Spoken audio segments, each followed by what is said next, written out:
দামি সম্পদের নাম। যার ভিতরে তাকওয়া থাকবে তার দ্বারা কোনদিন গুনাহ হবে না। গুনাহ হবে না। যার ভিতরে তাকওয়া থাকবে সে কোনদিন অন্যের সম্পত্তির প্রতি লোভ করবে না। কথা বুঝেননি আমার? যার ভিতরে তাকওয়া থাকবে ভাইয়ের সম্পত্তি মারার চেষ্টা করবে না। যার ভিতরে তাকওয়া থাকবে বোনের সম্পত্তি দখল করার চেষ্টা করবে না। যার ভিতরে তাকওয়া থাকবে ভাই ভাতিজার সম্পত্তি মারার চেষ্টা করবে না। আর যারা এইগুলা করে তাদের ভিতরে আল্লাহর ভয় আছে না? না, আল্লাহর ভয় নাই। আল্লাহর ভয় থাকলে কোনদিন দেখা দে হামে গুবারে মদিনা इलाही बना दे हमें दियारे मदीना बलगल उला बिकमालिही कशफत दुजा बिजमालिही हसनत जमीउ खिसालिही सल्लु अलैहि وعليه لا إله الله لا إله الله لا إله الله لا إله جور لا إله الله لا إله বেগুনা মাজরু যাহা চাইলো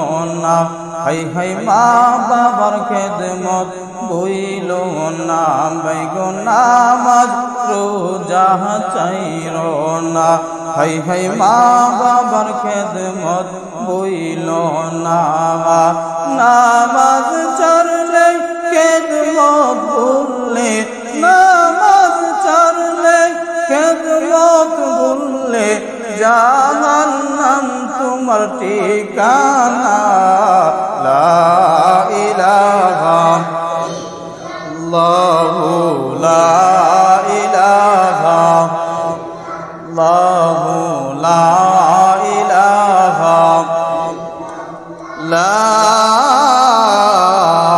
ইলাহা ইল্লাল্লাহু মুহাম্মাদুর রাসূলুল্লাহ সাল্লাল্লাহু আলাইহি ওয়াসাল্লাম।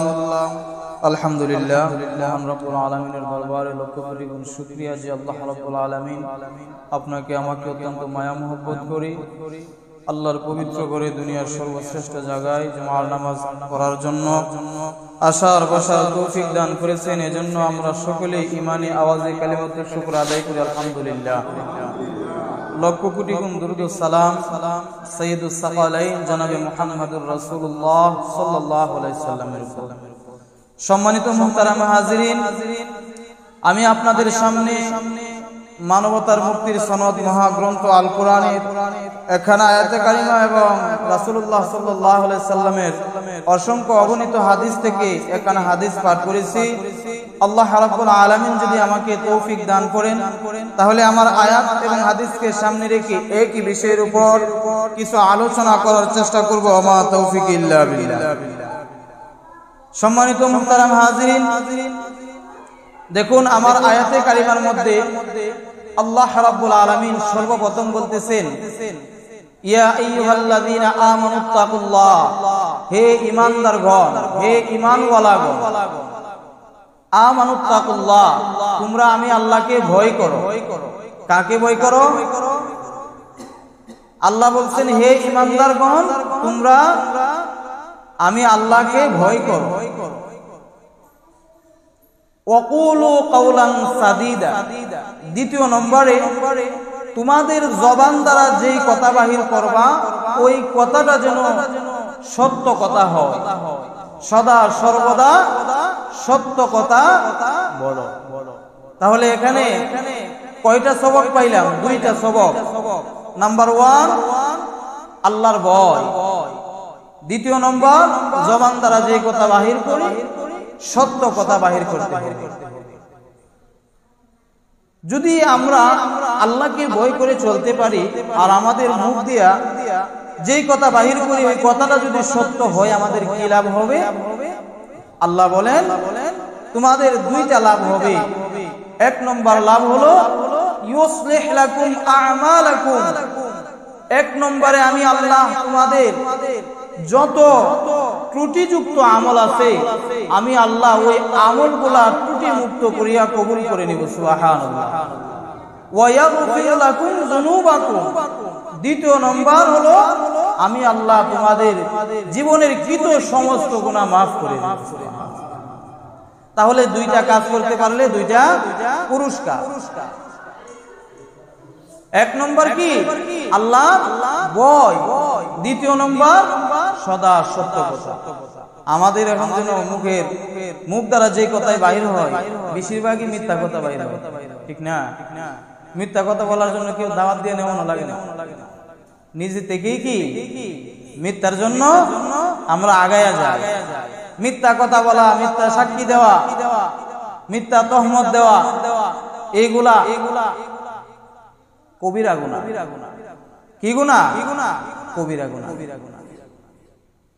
আল্লাহ রাব্বুল আলামিনের পয়গম্বর আমি যে হাদিস পড়লাম এই হাদিসের মধ্যে বলেন লা তাআতা লি মাখলুকিন ফি মাসিয়াতিল খালিক, আল্লাহ এবং তার রাসূলকে অসন্তুষ্ট করে পৃথিবীর কারো আদেশ নিষেধ মানা হারাম। আল্লাহ এবং তার রাসূলকে অসন্তুষ্ট করে পৃথিবীর কারো আদেশ নিষেধ মানা কি হারাম। এবার যদি আপনার বাবা আর আপনার মায়ের আদেশ আল্লাহ এবং আল্লাহ রাসূলের অসন্তুষ্টি হয়ে যায় তাহলে মা বাবার আদেশও মানা যাবে না।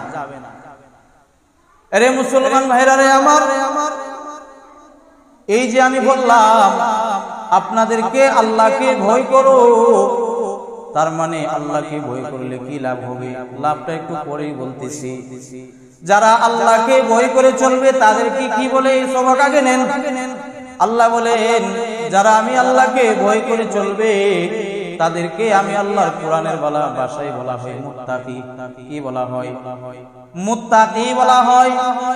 আর যারা আমি আল্লাহকে ভয় করে মুত্তাকি হতে পারবে আমি আল্লাহ তা জানায়া দিলাম রে, ইন্নাল মুত্তাকিনা মাফাজা হাদাইকা ওয়া আ'নাবা। যারা আমি আল্লাহকে ভয় করে চলবে তার মানে গুনাহ করবে না, গুনাহর পথে চলবে না, আমি আল্লাহকে ভয় করে চলবে, কোন নেক আমল ছাড়বে না। আল্লাহ বলেন ইন্নাল মুত্তাকিনা মাফাজা, নিশ্চয় মুত্তাকিরা চূড়ান্ত কামিয়াবি এবং জান্নাতের মেহমান। সুবহানাল্লাহ বলেন। মুত্তাকি যারা, তাকওয়াওয়ালা জীবন যারা পরিচালনা করবে তারা চূড়ান্ত কামিয়াবি, শুধু দুনিয়াতে না আখিরাতেও, দুনিয়া এবং আখিরাতে চূড়ান্ত কামিয়াবি এবং জান্নাতের মেহমান। আমরা চাই না দুনিয়া আখিরাতে কামিয়াবি হওয়ার জন্য? আখিরাতে জান্নাতের মেহমান আমরা হতে চাই না? আরে মুসলমান ভাইরা রে আমার, এই যে আল্লাহকে ভয় করব, কেন ভয় করব এবার শুনেন। যে হুজুর আল্লাহকে ভয় করব কেন, আল্লাহকে ভয় করবেন কেন? মুফাসসিরিনে কেরাম বলেন গুনাহ থেকে বাঁচার জন্য, গুনাহ মুক্ত জীবন পরিচালনা করার জন্য আল্লাহর ভয় ছাড়া ভিন্ন কোনো মেডিসিন না, আল্লাহর ভয় ছাড়া ভিন্ন কোনো ঔষধ নাই। এরে মুসলমান ভাইরা রে আমার, আল্লাহকে ভয় করব কেন? আল্লাহকে ভয় করব গুনাহ মুক্ত জীবন পরিচালনা করার জন্য। আর গুনাহ মুক্ত জীবন পরিচালনা করার মেডিসিন, ওষুধের নামই হলো তাকওয়া। আর তাকওয়া অর্থ আল্লাহর ভয়। খাউফ মানে আল্লাহর ভয়, খাশিয়াতুন অর্থ আল্লাহর ভয়। আল্লাহকে কেন ভয় করব? এর উত্তরে আল্লাহ তাআলা কোরআনে এক আয়াত নাযিল, কোরআনের একটা সূরার শুরুতে আল্লাহ বলেন ইয়া আইয়ুহান নাসু তাকু রাব্বাকুম ইন্না যালজালাতাস সাআতি শাইউন আযীম। ইয়া আইয়ুহান নাসু তাকু রাব্বাকুম, হে লোক সকল তোমরা তোমাদের পালনকর্তা রবকে ভয় করো। কেন? ইন্না যালজালাতাস সাআতি শাইউন আযীম, নিশ্চয় কিয়ামতের কম্পন বড় ভয়াবহ।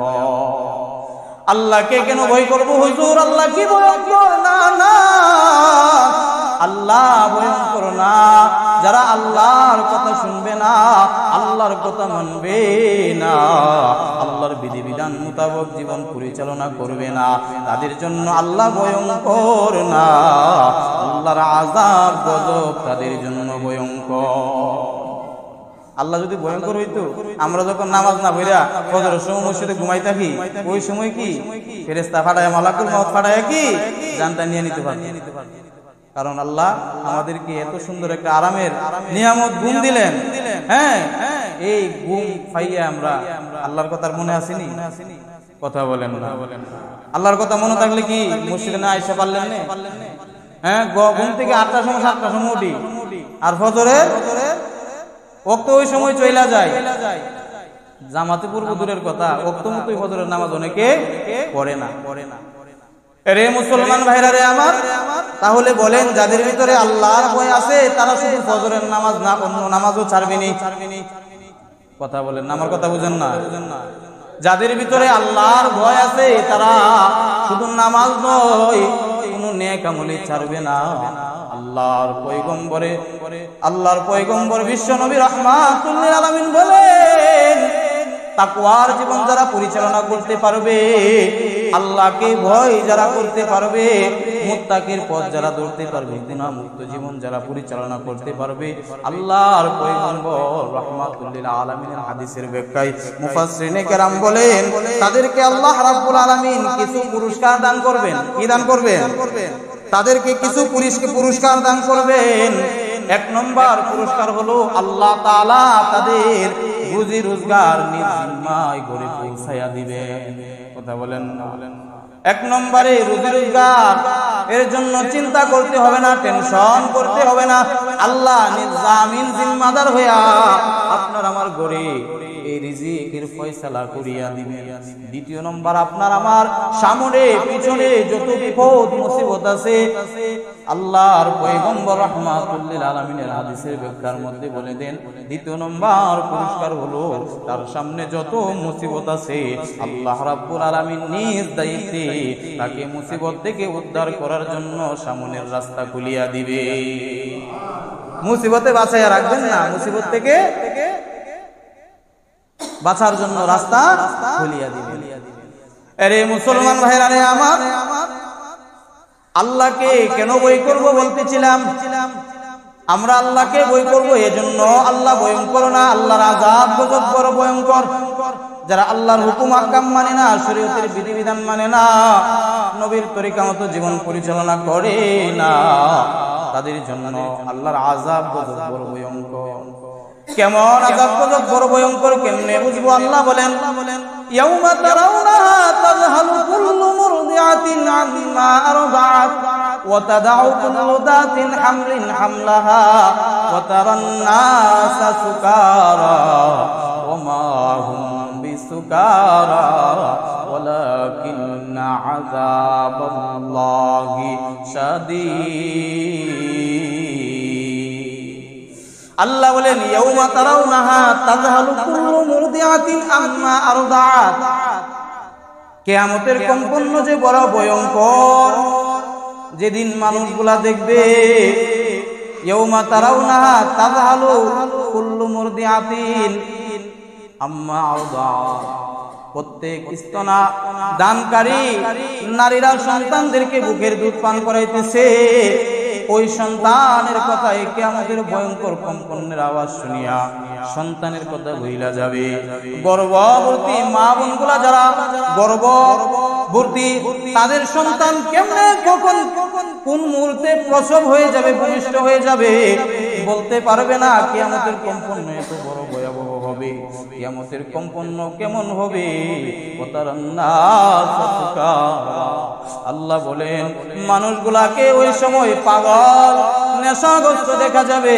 ওয়ামা হুম বিসুকারা, আল্লাহ জানায় দেয়, বান্দা শুনো রে, আসলে তো তারা পাগল নয়, আসলে তারা নেশাগ্রস্ত নয়, কিয়ামতের কম্পন ভয়ঙ্করতায় তাদেরকে নেশাগ্রস্ত পাগলের মতো বানায়া দিছে। ওয়ালাকিন্না আযাবাল্লাহি শাদীদ, এ মুসলমান, আল্লাহর আযাব বড় শক্ত, বড় কঠিন হবে। যদি আল্লাহর আযাব থেকে বাঁচতে চাই তাহলে তাকওয়ার জীবন পরিচালনা করার দরকার আছে না নাই? আওয়াজ দিয়া বলেন, দরকার আছে না নাই? মুফাসসিরিনে কেরাম বলেন, যারা তাকওয়ার জীবন পরিচালনা করবে তার মানে গুনাহ করবে না, তার মানে কোনো নেক আমল ছাড়বে না। যারা তাকওয়ার জীবন পরিচালনা করবে তার মানে তারা মিথ্যা কথা বলবে না। যারা তাকওয়ার জীবন পরিচালনা করবে নবীর আদর্শের বাইরে চলবে না, নবীর সুন্নতের বাইরে চলবে না। যারা তাকওয়ার জীবন পরিচালনা করবে তারা সুদ খাবে না। যারা তাকওয়ার জীবন পরিচালনা করবে ঘুষ খাবে না, নিজে বেপরদায় চলবে না, বিবিকে চালাইবে না, ছেলে মেয়েরে চালাইবে না। যারা তাকওয়ার জীবন পরিচালনা করবে হারাম খাইবে না। যারা তাকওয়ার জীবন পরিচালনা করবে তারা কোনদিন কোনো গুনার কাজ করবে না। তাদের গলায় চুরি আসবে, তারপরে গুনার দিকে পা বাড়াবে না রে মুসলমান। তাদেরকে ফাঁসির কাস্টে ঝুলানো হবে, তারপরে মুখ দ্বারা মিথ্যা কথা বাহির করতে পারবে না। আর এর নামই হলো তাকওয়া। যাদের ভিতরে এই গুণগুলা থাকবে তাদেরকে আল্লাহ বলেন, আমি আল্লাহর কোরআনের ভাষায়, তারা হলো মুত্তাকি, আর তারা হলো চূড়ান্ত দুনিয়া আখিরাতে কামিয়াবি জান্নাতের মেহমান। আরে মুসলমান ভাইরা রে আমার, আল্লাহ রাব্বুল আলামিন অন্য আয়াতে বলেন, ইয়া আইয়ুহাল্লাযীনা আমানুত্তাকুল্লাহ হাক্কা তুকাতিহি ওয়া লা তামুতুন্না ইল্লা ওয়া আনতুম মুসলিমুন।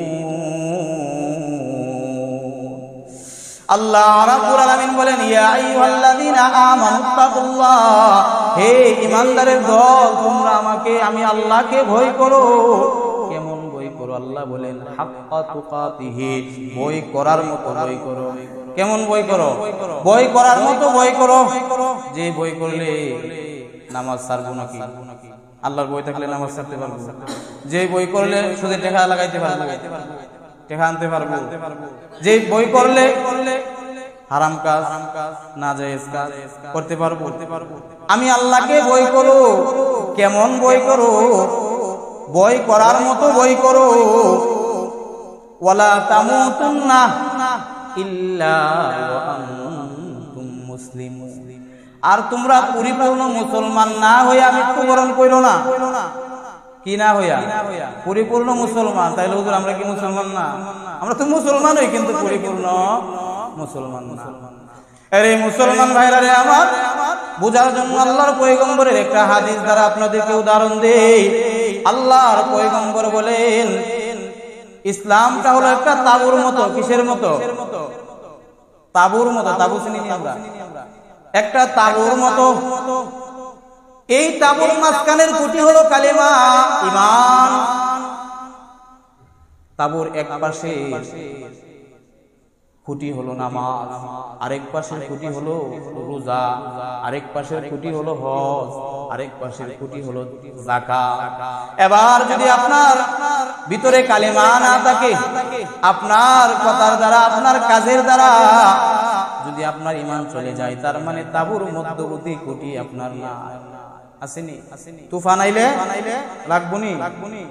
হ্যাঁ, না উড়াইলে দেব? আরে মুসলমান ভাইরা রে আমার, আল্লাহর পয়গম্বর রাহমাতুল লিল আলামিন আমাদেরকে বুঝাই দিতেছেন, আপনার তাঁবুর একদিকের যখন নামাজের খুঁটি না থাকবে, আপনার তাঁবুটা অন্ধকার, তার মানে আপনার ভিতরে যে ঈমানটা আছে, এই ঈমানের একটা ফরজ বিধান হলো নামাজ পড়া। নামাজ না থাকলে আপনার ভিতরের একদিক অন্ধকার, আর একদিক হলো রোজা। রমজান মাসের ফরজ রোজার সময় আসলে রোজা না রাখলে আপনার তাঁবু যেরকম ভাবে দ্বিতীয় খুঁটি না থাকলে, আরেক দিকের খুঁটি না থাকলে দেখা যায় তাঁবু ওই দিকটা মানে নিচিয়া যায়, আপনার ভিতরটাও আরেক দিক দিয়ে অন্ধকার হয়ে যাবে। আপনার বাম দিকের সামনের পিছনের এই দুই খুঁটি না থাকলে তার মানে তাঁবু দাঁড়ায় থাকবে না, দাঁড়ায় থাকবে না, তাঁবু নাই। তার মানে আপনার ভিতরে ঈমান আছে না নাই আমি বলবো না, আপনারাই বলেন। কালিমা পড়ছেন, কালিমা তো বলতে পারতেন না। শুধু মুসলমান বাবার মায়ের ঘরে জন্ম নিয়ে মুসলমান হওয়া যায় না। কবি ডাক দিয়ে বলেন, মুসলমান পরিচয় হয় নামাজের উপরে। কিসের উপরে? নামাজের উপরে মুসলমান পরিচয় হয়। ও তুমি কেমনে ঘুমাও আরাম করে, ফজর করে কাজা, এমন তো হতে পারে জোহরে জানাজা তোমার, এমন তো হতে পারে জোহরে জানাজা। মুসলিম হয় না জন্ম নিলে মুসলমানের ঘরে, কাফের মুমিন তফাতটা হয় নামাজের উপরে। ভাই গো, নামাজের উপরে, ঠিক না? আরে মুসলমান ভাইরা রে, আমার মনে কষ্ট লাগতে পারে যে হুজুরটা কি শুনাইলেন। আল্লাহ রাসূল বলেন, যারা নামাজ পড়ে না দিন থেকে আস্তে আস্তে বাহির হয়ে যায়। দিন থেকে বাহির হয়ে গেলে দিনের ভিতরে তার জায়গা থাকেনি। আরে মুসলমান ভাইরা রে আমার, আমি বলতেছিলাম আল্লাহকে ভয় করার মতো ভয় করতে হবে।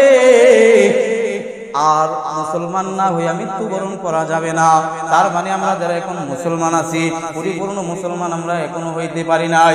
নিজেকে নিজে প্রশ্ন করেন, নিজেকে নিজে জিজ্ঞাসা করেন যে আমি পরিপূর্ণ মুসলমান কিনা, আমি পরিপূর্ণ নবীর আশিক কিনা, আমি পরিপূর্ণ নবীর খাঁটি বান্দা কিনা। নিজেকে প্রশ্ন করলে পাইবেন কিনা? উত্তর আসবে না। যারা পরিপূর্ণ মুসলমান, নামাজ ছাড়ে না, রোজা ছাড়ে না, মিথ্যা কথা বলে না, হারাম খায় না, সুদ খায় না, ঘুষ খায় না, বেপরদায় চলে না, যত গুনার কাজ, গর্হিত কাজ, অশ্লীল কাজ, খারাপ কাজ আছে, যারা পরিপূর্ণ মুসলমান হতে চাইবে তাদের দ্বারা ওই কাজগুলা কখনো হবে না, ঠিক না? আরে মুসলমান ভাইরা রে আমার, আল্লাহ রাব্বুল আলামিন বলেন, ওয়ালা তামুতুন্না ইল্লা ওয়া আনতুম মুসলিমুন। পরিপূর্ণ মুসলমান না হইয়া কবরে আয়ো না। তার মানে পরিপূর্ণ মুসলমান না হইয়া মৃত্যুবরণ করলে আমাদের কপাল খারাপ না বালা। কেমনে খারাপ, কেমনে খারাপ? আল্লাহ বলেন, বান্দা দুনিয়াতে হাজারো গুনাহ করার পর প্রশ্ন ফাঁস করে জানাই দিছি, বান্দা দুনিয়ার পরীক্ষার হলে একটা প্রশ্ন হইল পরিপূর্ণ মুসলমান না হইয়া মরিস না। এবার আমি আল্লাহর প্রশ্ন পাওয়ার পরেও তুই কেন মুসলমান হস নাই, পরিপূর্ণ মুসলমান হস নাই? শরীয়তের যে বিধিবিধানগুলা তার ভিতরে নাই, আল্লাহর ফরজ বিধিবিধানগুলা যেগুলা তোর ভিতরে নাই, তুই কেন ওইগুলারে ফিট করস না? আমার পয়গম্বরের আদর্শ তোর ভিতরে নাই, পরিপূর্ণ মুসলমান হওয়ার জন্য ওই আদর্শ কেন গ্রহণ করস না? এক আল্লাহর বান্দা বড় আশা নিয়া, এক আল্লাহর বান্দা বড় আশা নিয়া আমের বড়া রোপণ করছে। কি রোপণ করছে? আমের বড়া রোপণ করছে। আরে মুসলমান ভাইরা রে আমার, পরিপূর্ণ মুসলমান কেমন, পরিপূর্ণ মুসলমান কেমনে বুঝবেন? এর উদাহরণটা আপনাদেরকে বুঝাই। আমরা অনেকে বলি যে হুজুর তাকওয়া তো অন্তরের বিষয় দেখা যায় না, তাকওয়া ভিতরে আছে, আপনি কেমনে দেখবেন? আপনি কেমনে দেখবেন হুজুর? তাকওয়া তো আমার অন্তরে থাকে। এটা, এই কথাটা বোঝার জন্য আপনাদেরকে উদাহরণটা ভালো করে বুঝাই। তাকওয়া যদি আপনার অন্তরে থাকে, যে কেমন তাকওয়া আপনার ভিতরে আছে, ওই কথাটা বোঝার জন্য উদাহরণটা ভালো করে শুনিয়ে আনেন। এক আল্লাহর বান্দা বড় শখ করে একটা আমের বড়া রোপণ করলো। ওই আমের বড়া থেকে গাছ হবে, গাছ থেকে গাছ বড় হইলে আম হবে, আম হওয়ার পরে সে আম খাইবে। এই নিয়ত নিয়ে আল্লাহর বান্দাটা আমের বড়া যখন মাটির মধ্যে রোপণ করলো, রোপণ করার পর খেদমতের কোনো কমতি নাই, পানি দিতে কম দেই নাই, সার দিতে কম দেই নাই, দেখাশোনার কোনো কমতি নাই। 2 মাস হয়ে গেল, আমের বড়া থেকে গাছ রোপণ হইতেছে না।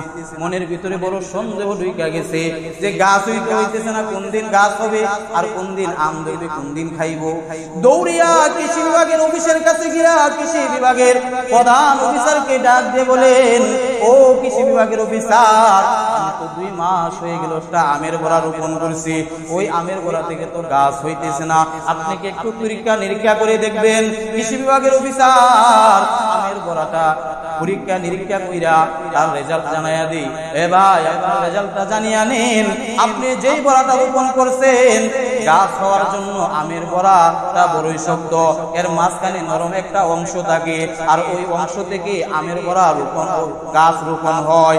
আর আপনি যেই বড়াটা রোপণ করছেন এই বড়ার ভিতরের মাঝখানের যে অংশটা, এই অংশটা সম্পূর্ণটা পচা, ভিতরে পচা থাকার কারণে বাহিরে এর গাছ জন্ম নেই না। কৃষি বিভাগের অফিসার বলে, আপনার রেজাল্ট নেন, এই আমের গোড়া থেকে কোনোদিন আপনার গাছ জন্ম হবে না। আর আপনি যে আশা নিয়ে গাছ রোপণ করছেন, গাছও হবে না, আমও ধরবে না, আপনি খাইতেও। এ মুসলমান যারা বলে হুজুর নামাজ না পড়লেও ইমান বড় শক্ত আছে, নামাজ পড়লেও তো আমি মুসলমান, নামাজ না পড়লেও তো আমি বড় মুত্তাকি, আমি তাদেরকে বলি 70 বছর 80 বছর পার করে ফেলছো, 50 বছর পার করে ফেলছো, নিজেকে মুত্তাকি দাবি করো, কিন্তু তাকওয়ার ছাড়া তোমার কেন্দ্রে কোনো জন্ম নেই না। ভিতরে যদি তাকওয়া থাকতো অবশ্যই বাহিরে তাকওয়ার ছাড়া থাকতো কিনা? ভিতরে যদি তাকওয়া থাকতো তাহলে নবীর সুন্নতের লেবাস আপনার মধ্যে থাকতো কিনা? ভিতরে যদি তাকওয়া থাকতো মাথায় টুপি আপনার মাথায় থাকতো কিনা? ভিতরে যদি তাকওয়া থাকতো, তাকওয়ার ছাড়া নামাজ পড়তেন আপনি, আল্লাহর প্রতিটা বিধিবিধান মানতেন, শরীয়তের প্রতিটা হুকুম আহকাম মানিয়া চলতেন, তার মানে আপনার ভিতরে যেই তাকওয়া আছে এই তাকওয়াটা সম্পূর্ণ পচা হওয়ার কারণে আপনার ভিতরের থেকে চারাও জন্ম নেই না। আর আপনার ভিতরে যে তাকওয়া আছে এই তাকওয়াটা সম্পূর্ণ পচা থাকার কারণে আপনি যতই তাকওয়া আর মুত্তাকি দাবি করেন, আপনি মুত্তাকি নয়, আপনি নাম্বার 1 বাটপার। ঠিক কিনা? শুধু ইমানদার দাবি করলে হবে না, ইমানওয়ালা কাজ করতে হবে, ইমান টিকায় রাখতে হবে।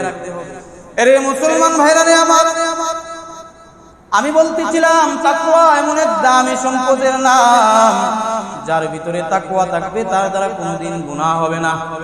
গুনাহ হবে না। যার ভিতরে তাকওয়া থাকবে সে কোনোদিন অন্যের সম্পত্তির প্রতি লোভ করবে না। কথা বুঝেননি আমার? যার ভিতরে তাকওয়া থাকবে বাইরের সম্পত্তি মারার চেষ্টা করবে না। যার ভিতরে তাকওয়া থাকবে বোনের সম্পত্তি দখল করার চেষ্টা করবে না। যার ভিতরে তাকওয়া থাকবে ভাই ভাতিজার সম্পত্তি মারার চেষ্টা করবে না। আর যারা এইগুলা করে তাদের ভিতরে আল্লাহর ভয় আছে না? না, আল্লাহর ভয় নাই। আল্লাহর ভয় থাকলে কোনোদিন করতো না। এক আল্লাহর বান্দা হজ করতে গেছে। কি করতে? হজ করতে গেছে। কাবা ঘরে গিয়ে কাঁদে আর আল্লাহকে বলে, দয়ার মালিক আপনার যতটুকু কাছে আসার চলে আসছি, আমি তো কত গুনাহ করছি একমাত্র আপনি জানেন আর আমি জানি। এবার আপনার একদম কাছে চলে আসছি, আমার জীবনে যত পিছনে গুনাহ আছে আপনি মাফ করিয়া দিন। এই আল্লাহর বান্দার বিরুদ্ধে আওয়াজ আসে, ও আল্লাহর বান্দা তুমি যে হজ করতে আসছো, যে টাকার মাধ্যমে তোমার উপরে হজ ফরজ হয়েছে, ওই টাকাটা কতটুকু হালাল?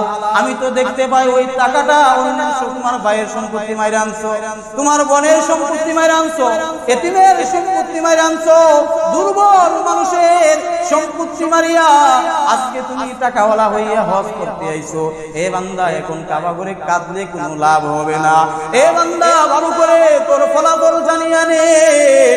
কাবা ঘরে কাঁদতে কাঁদতে যদি কাবা ঘরের নিচে তোরে দাফন করে দেওয়া হয়, তারপরেও তোর হজ কোনোদিন কবুল হবে না।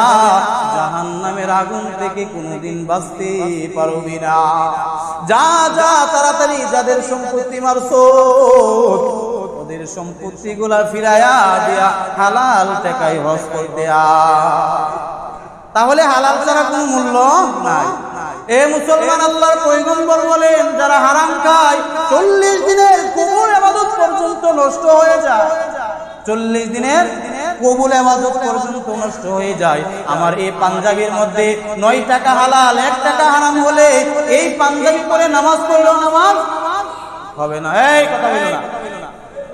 যাদের ভিতরে হারাম ঢুকে গেছে, হারাম গুলা ভিতর থেকে পরিষ্কার করতে হবে।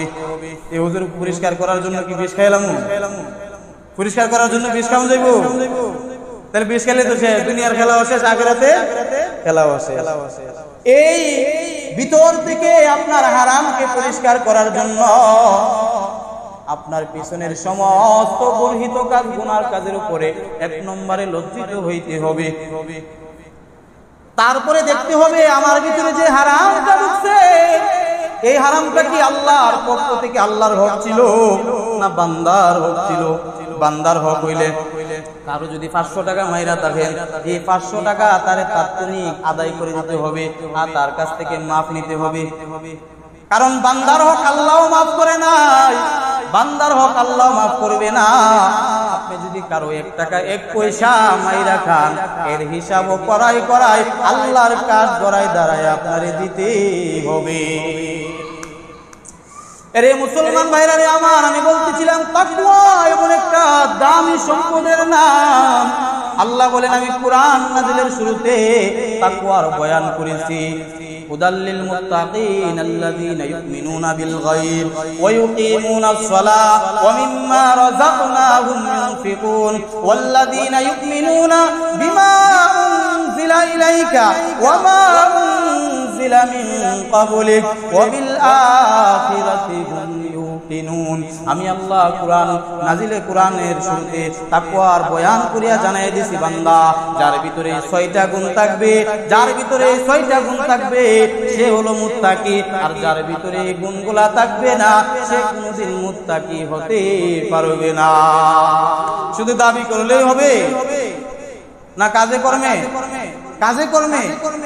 এ মুসলমান ভাইরা রে আমার, কাজে কর্মে কেমনে? এই 6টা গুণ আল্লাহ বলেন আল্লাযীনা ইউমিনুনা বিল গায়ব, যারা মুত্তাকি তাদের ভিতরে 1 নম্বর গুণ থাকবে গায়বের মালিক একমাত্র কে? অদৃশ্যের মালিক একমাত্র কে? এবার যদি বলি যে আমার নবী গায়ব জানে, মাইনা নেওয়া যাইব? এই গুণ একমাত্র কার? আল্লাহ বলেন, আল্লাহ জানায় দেই ইউমিনুনা বিল গায়ব, গায়বের প্রতি ঈমান রাখতে হবে। তার মানে গায়বের মালিক একমাত্র আল্লাহ। আলিমুল গায়বি ওয়াস শাহাদাতি হুয়ার রহমানুর রহিম। আল্লাহ জানায় দেই আলিমুল গায়বি ওয়াস শাহাদাতি, এই পৃথিবীর মানুষ তোমরা সাক্ষী দাও। কি দাও? সাক্ষী দাও গায়বের মালিক একমাত্র আমি আল্লাহ। কে? আল্লাহ কোরআনে জানায় দিয়েছেন গায়বের মালিক একমাত্র আল্লাহ। এবার যদি বলেন হুজুরে তো গায়বের মালিক, ঈমান থাকবে? এ মুসলমান ভাইরা রে আমার, দ্বিতীয় নম্বর হলো ওয়ায়ুকিমুনাস সালাত, নামাজ প্রতিষ্ঠা করতে হবে। নামাজ পড়লে হবে না, নামাজ প্রতিষ্ঠা করতে হবে। তার মানে নামাজ যেরকম ভাবে পড়লে কবুল হয় ওই রকম ভাবে কি করতে হবে? নামাজ পড়তে হবে। তারপরে হলো ওয়া মিম্মা রাযাকনাহুম ইউনফিকুন, আল্লাহ জানায় দে বান্দা আমি আল্লাহ তোরে যে রিজিকগুলা দিলাম ওই রিজিকগুলা থেকে আমি আল্লাহ রাস্তায় তোকে দান খায়রাত করতে হবে। চতুর্থ নম্বর গুণ হলো ওয়াল্লাযীনা ইউমিনুনা বিমা উনজিলা ইলাইকা ওয়া মা উনজিলা মিন ক্বাবলিক, আমি আল্লাহ পূর্ববর্তী যত কিতাব নাজিল করলাম সবগুলোর উপর তোরে ঈমান রাখতে হবে। পঞ্চম নম্বর গুণ হলো ওয়া বিল আখিরাতি হুম ইউকিনুন, আখিরাত দিবসের উপরে তোরে ঈমান রাখতে হবে। হে বান্দা তুই মরতে হবে, মরার পরে তোরে কবর থেকে তোলা হবে, তোলার পরে তোর হিসাব নিকাশ নেওয়া হবে, তারপরে তোকে জান্নাত বা জাহান্নামে দেওয়া হবে। মরার পরে আল্লাহ যে আছে, একজন আল্লাহ যে আছে, হিসাব নিকাশ আল্লাহর কাঠগড়ায় দাঁড়ায় দিতে হবে, এই বিশ্বাস রাখতে হবে কিনা? মরার পরে জান্নাত জাহান্নাম আছে, এই আখিরাত দিবসের উপরে বিশ্বাস আছে না নাই? যদি এই গুণাগুণগুলো আপনার ভিতরে থাকে আল্লাহ রাব্বুল আলামিন জানায়া দে, আমি কোরআনের শুরুতে তাকওয়ার আলোচনা কইরা জানায়া দিলাম এই গুণগুলা যার ভিতরে থাকবে সেই হলো গিয়া আমি আল্লাহর কোরআনের ভাষায় মুত্তাকি। তাহলে মুত্তাকি হওয়া দরকার আছে না নাই? কেন মুত্তাকি হওয়া দরকার আছে? মুত্তাকি হওয়া দরকার এই জন্য আছে যে তাকওয়া গুনাহ ছাড়ার জন্য মুত্তাকি, গুণ ছাড়া ভিন্ন কোন ঔষধ আমাদের না। গুনাহ ছাড়ার জন্য, গুনাহমুক্ত জীবন পরিচালনা করার জন্য আল্লাহর ভয় ছাড়া ভিন্ন কোনো মেডিসিন নাই। তার মানে এই মেডিসিন বেশি বেশি সেবন করতে হবে, তার মানে আল্লাহরে বেশি বেশি কইরা স্মরণ করতে হবে, ঠিক কিনা? এ মুসলমান, সংক্ষেপে একটা উদাহরণ দিয়ে আলোচনা শেষ করে ফেলছি। বড় পীর আব্দুল কাদের জিলানী রাহমাতুল্লাহ আলাইহি বাবার নাম আমরা শুনছিনি, জানিনি? হ্যাঁ, আবু সালেহ মুসা জঙ্গি নাম চিনিনি আমরা? এ মুসলমান, বড় পীর আব্দুল কাদের জিলানীর বাবা একদিন সন্ধ্যা বেলায় নদীর পার দিয়া হাঁটে হাঁটে আর আল্লাহর জিকির করে। হঠাৎ করে দেখতে পাইলেন নদীর স্রোতে একটা লাল টকবগে ফল নদীর স্রোতে বাইসে আসছে। যখন বড় পীর আব্দুল কাদের জিলানীর বাবার চোখের সামনে পড়লো, সঙ্গে সঙ্গে ওই ফলটা হাতে নিল, হাতে নিয়ে কসকস করিয়া মসমস করিয়া খাইয়া ফেললো। খাওয়ার পরে এবার মনের ভিতরে ভয় ঢুকছে, কিরে আমি কার ফল খাইলাম? এই ফলের মালিক তো আমি না, এই ফলের মালিক কি? আমি তো ঠিক করি না, এই ফলের কারণে আমাকে জাহান্নামে জ্বলতে হবে। বড় পীর আব্দুল কাদের জিলানী ওই ফলওয়ালার তালাশে নদীর উল্টা স্রোতে হাঁটতে লাগলেন। যেদিক থেকে পানি আসে ওই দিকে হাঁটতে লাগলেন নদীর উল্টা স্রোতে। যেখানে রাত হয় ওইখানে সাথে একটা বড় ফুটকি ছিল, ওইটা মাথায় দিয়ে আসে ঘুমায়। যেখানে খিদা লাগে সেখানে সে খিদা সেরে নেয়। এরকম ভাবে হাঁটতে হাঁটতে নদীর পারে একটা ওই ফলের বাগান দেখতে পাইল। বাগান দেখার পরে দেখতে পাইল আল্লাহর বান্দা ওই বাগানের কাজ করতেছে আর আল্লাহ আল্লাহ জিকির করতেছে। সুবহানাল্লাহ। আব্দুল কাদের জিলানী বাবা যখন ওই বাগানের কাছে গেল, কারণ কোন মানুষ যখন জিকির করবে তারে সালাম দেওয়া যাবে না। ওই আল্লাহর বান্দার পিছনে বইসা রইলেন। যখন তার জিকির শেষ হইল সালাম দিলেন। সালাম দেওয়ার পর বলতেছে, ও ফলওয়ালা ভাই আমার, আমি তো বড় অন্যায় করে ফেলেছি গো, আমি তো বড় ভুল কইরা ফেলছি। কিরে তোমারে কোনোদিন দেখি নাই, কোনোদিন তোমারে চিনিও নাই, তুমি আমার সাথে কিরকম ভুল করছো? বলতেছে, এই নদীর স্রোতে আপনার বাগান থেকে একটা ফল বাইসা গিয়েছিল, আমি ওই ফলটা খায়া ওই ফলটা পায়া আমি নিজের সামলাইতে না পারিয়া খায়া ফেলছি। এবার আপনার কাছে মাফ চাওয়ার জন্য আসছি, আপনি আমারে মাফ করিয়া দিন। একটা ফল খায়া মাফ চাইতে গেছে। তখন আব্দুল কাদের ওই ফলের বাগানওয়ালা বলতেছে, যে একটা ফল নদী দিয়া ভাইসা গেছে, এটা পায় আবার খায়া ফেলছে, এই ফলের জন্য আবার মাফ চাইতে এসে হে কোনো সাধারণ মানুষ হইতে পারে না। তখন বলতেছেন, আরে তুমি কত বড় অন্যায় করছো, তোমারে মাফ করা যাবে না, এত সহজে তোমারে মাফ দেওয়া যাবে না। তাহলে কি করতে হবে? যে তুমি যদি আমার কাছ থেকে এই ফলের মাফ নিতে চাও আর তোমার ওই ফলটা হালাল করতে চাও, তাহলে 3 বছর আমার বাড়িতে গোলামি করতে হবে। 3 বছর কি করতে হবে? গোলামি করতে হবে। এবার মনে বলতেছে আব্দুল কাদের জিলানীর বাবা, মনে বলতেছে, রে মন, এত লোভ করবি নি, এবার সাজাবো। 3 বছর গোলামি যখন শেষ হলো, আবার এসে বলতেছে, ও ফলওয়ালা ভাই, আপনার কথা মতো তো আমার 3 বছর চলে গেছে, 3 বছর আপনার গোলামি করলাম, এবার আমার ফলের মাফ আমি পাইলাম নি, আমার ফলটা হালাল হইল নি। আর তখন ওই ফলওয়ালা বলে, না রে না, এবার তোরে মাফ করা যাবে না, আরো 1 বছর তোরে গোলামি করতে হবে। আরো 1 বছর চইলা গেল, তারপরে আরো 1 বছর চইলা গেল, মোট কথা 5 বছর যাওয়ার পর তখন ওই ফলওয়ালার কাছে যখন বলতেছে, ও ফলওয়ালা ভাই, দোকানওয়ালা ভাই, আমার ফলের মাফ আমারে দিবেননি। তখন ওই ফলওয়ালা ডাকতেছে, এত সহজে তোমারে মাফ দেওয়া যাবে না, তুমি জানো না কার গাছের ফল খাইছো? তোমার যদি মাফ নিতে চাও তাহলে আমার একটা মেয়ে আছে, আমার ওই মেয়েটারে তুমি বিবাহ করতে হবে। তাহলে বলতেছে আব্দুল কাদের জিলানীর বাবা বলতেছে, যদি বিবাহ কইরাও ফল থেকে ফলের মাফ পাওয়া যায় আর ফলটা হালাল হয়, তাহলে আমি বিবাহ করতে রাজি আছি।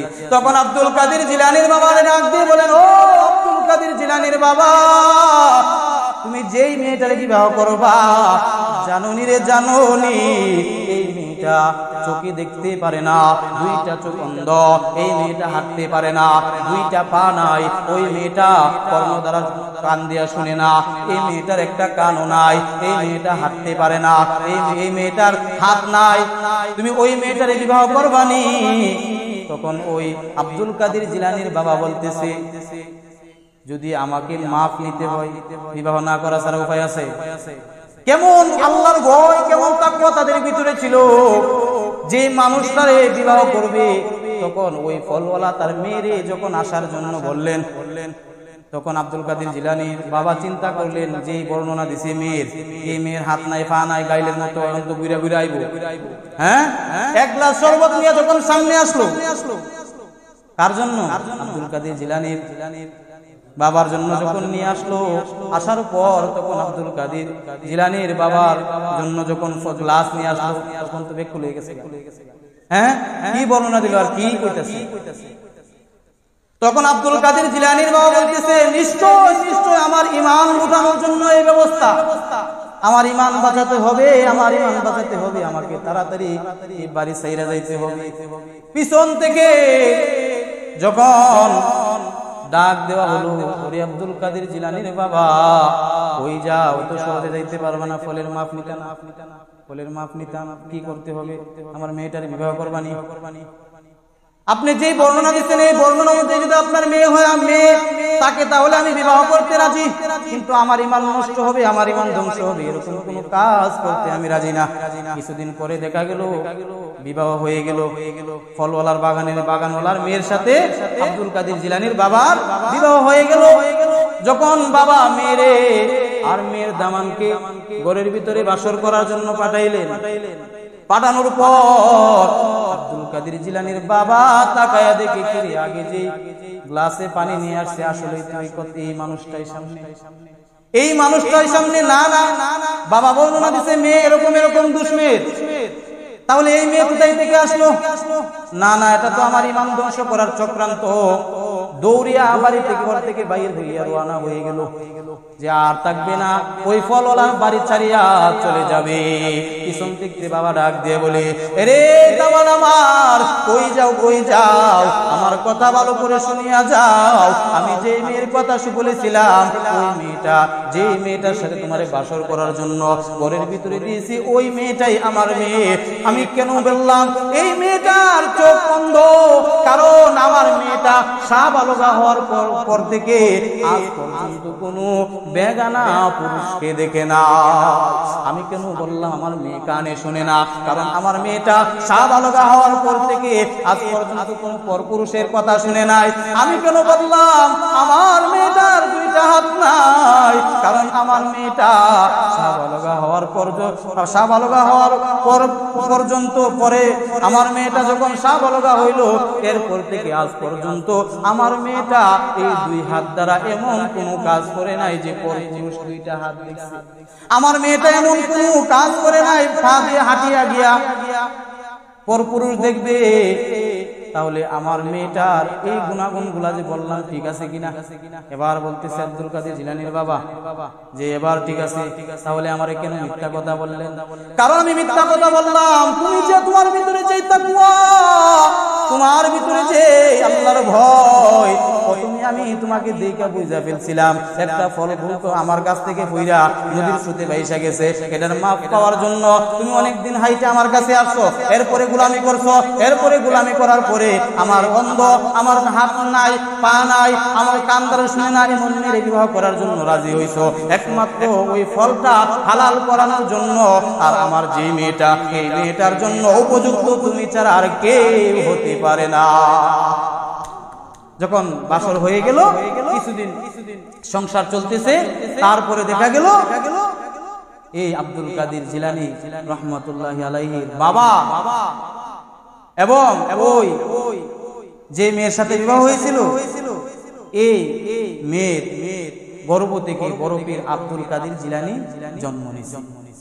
এজন্য পেট যদি ভালো হয়, কি সন্তান ভালো হওয়ার আশা আছে। আর পেট যদি ভালো না হয়, ভালো হইব নি? গাছ যদি ভালো না হয়, ফল ভালো হইব নি?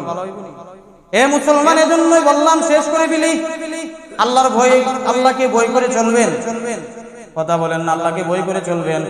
যদি ভয় করে চলতে হয়, গুনার পথ ছাড়বেন নি, নেক আমলের পথ ধরবেন নি। আল্লাহ তাআলা সবাইকে কবুল করুক। সবাই বলুন আমিন।